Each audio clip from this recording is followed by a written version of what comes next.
होगी सबरीमला मंदिर की सोने के बाद अब घी की चोरी। सबरीमला मंदिर में सोने की चोरी के मामले के बाद अब घी घोटाले का मामला सामने आया है। भगवान अयप्पा के भक्त नारियल और घी चढ़ाते हैं उनको।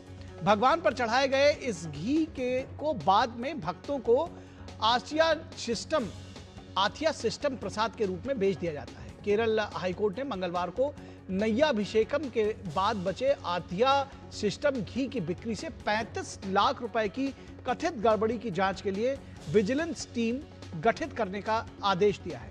हाईकोर्ट की बेंच ने यह आदेश तब दिया जब सबरीमला विशेष आयुक्त ने रिपोर्ट सौंपकर घी की बिक्री से जुड़े धन का विस्तृत विजिलेंस जांच की मांग की थी।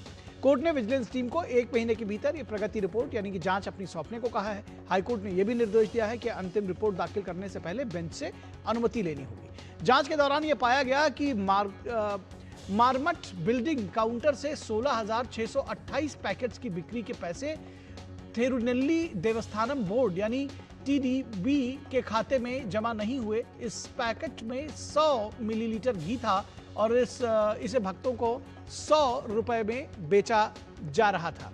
जांच में सामने आया कि 3,52,000 से अधिक पैकेट तैयार किए गए थे, जिनमें से लगभग 89,000 पैकेट्स काउंटर पर बेचे गए, लेकिन कर्मचारियों ने केवल 75,000 से अधिक पैकेट्स का पैसा जमा किया और इनमें 13,679 पैकेट्स का पैसा, जो कि लगभग 13,68,000 रुपए होता है, वो जमा नहीं किया।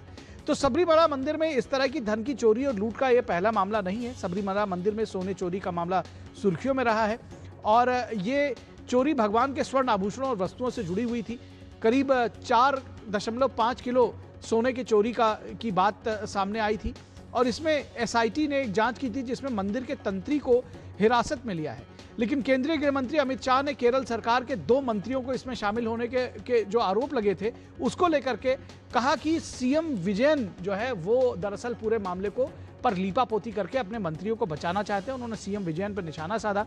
उन्होंने सबरीमला में सोने की चोरी का मुद्दा उठाते हुए कहा कि जो लोग सबरीमला की संपत्ति की रक्षा करने में विफल रहे हैं वे लोगों की आस्था की रक्षा नहीं कर सकते।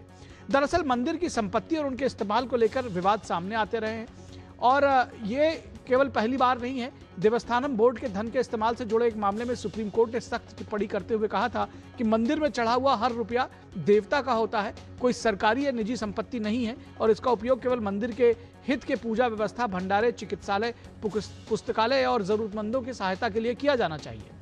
इसी तरह से हिमाचल प्रदेश सरकार द्वारा मंदिरों के धन के मनमाने इस्तेमाल पर रोक लगाते हुए हिमाचल प्रदेश हाईकोर्ट ने सख्त टिप्पणी की थी कि मंदिर के दान का सरकारी योजनाओं में उपयोग भक्तों के विश्वास से धोखा है, सरकार ऐसा नहीं कर सकती। लेकिन सरकारें लगातार ऐसा करती रही हैं और वो सरकारें भी करती रही हैं जो तुष्टीकरण की राजनीति का आरोप जिनके ऊपर लगता है, जो सनातन के ऊपर प्रश्न चिन्ह लगाती रहती हैं, ऐसे भी सरकारों पर ये वो करती रही हैं। तो उनके ऊपर ये जरूर प्रश्न उठाया जाएगा कि फिर मंदिरों के धन का मनमाना उपयोग क्यों कर रही है। कांग्रेस के महासचिव केसी वेणुगोपाल का कहना है कि दोषियों का बचाव करना स्वीकार नहीं किया जाएगा। It should be neutral. They have to prove their credentiality for this type of investigations. So High Court itself has questioned several times about their credentiality. Therefore, they have to keep that in mind. This is what I am telling.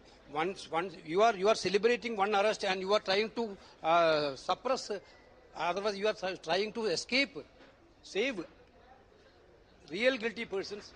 That cannot be accepted. और इस पूरे मामले पर बातचीत करने के लिए हमारे साथ हमारी संवाददाता विनया तिरुवनंतपुरम से जुड़ी हुई है। विनया, सीधे सीधे आपसे समझना चाहेंगे किस तरह से ये मामला अब सोने के बाद घी की चोरी और उसमें भी लोगों को बचाने का प्रयास। कांग्रेस भी ये कह रही है कि लोगों को बचाने का प्रयास किया जा रहा है, बीजेपी के भी ये बात कह रही है। अमित शाह ने अभी कुछ दिन पहले जबरदस्त हमला किया था सरकार पर। कैसे देखती हैं इसको? शबरीमला का पूरा मामला ट्रावनकूर देवस्थानम बोर्ड होता है, वो देवस्थानम बोर्ड उधर का पूरा एडमिनिस्ट्रेशन करता है, वही देखते हैं। तो वहां का कोई सिस्टम ठीक नहीं है। अभी जो वहां पे सोने का चोरी हो गया था उसका जांच चल रही है। वहां के प्रीस्ट होता है, वो मुख्य तंत्री होता है, वो भी अभी जेल में है और बहुत सारे जो देवस्थानम बोर्ड का जो एडमिनिस्ट्रेटिव में जितना लोग थे वो भी सीपीएम का नेता लोग थे, सीपीएम के पहले एमएलए, ये सब लोग थे। तो ये सब लोग अभी जेल में है। तो अभी आया ये वो जो घी चोरी का मामला भी, ये शबरीमला में सबसे प्रधान ये एक होता है ये घी का अभिषेक। उसके लिए जो लाखों में भक्त आते हैं, उधर डिवोटीज आते हैं, वो सब लोग भगवान को घी अर्पण करते हैं, उसका पूजा करते हैं। तो ये घी अभिषेक के बाद जो घी बचा होता है, वो बहुत बढ़िया प्रसाद माना जाता है और लोग उनके लिए कुछ भी देने के लिए तैयार होता है। तो वही घी वो जो 100 मिलीलीटर घी का एक पैकेट 100 रुपए में बेचता है देवस्थान बोर्ड।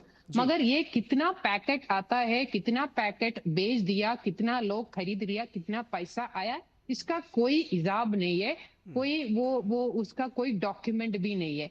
ये जो अभी सामने आया हाईकोर्ट के वो जो ये सब ये सोने चोरी का मामला भी हाईकोर्ट के सामने है, एसआईटी उसका जांच करे। उस समय ये मामला भी हाईकोर्ट के सामने आया और हाईकोर्ट ने अभी विजिलेंस चार्ज के लिए वो आदेश दे दिया है। वो गृह मंत्री अमित शाह वो 2-3 दिन पहले आया था केरल में। तो अमित शाह ने बोला था कि इसमें निष्पक्ष जांच होना चाहिए। अभी जो एसआईटी इसका जांच कर रही है, वो केरल सरकार ने अपॉइंट किया वाला एसआईटी है, उसका निष्पक्ष जांच नहीं हो पाएगा। तो कई सेंट्रल एजेंसीज को इसका जांच करना चाहिए। मगर वो जो पिनराई विजयन सरकार है केरल का, वो एक सेंट्रल एजेंसी जांच के लिए तैयार नहीं।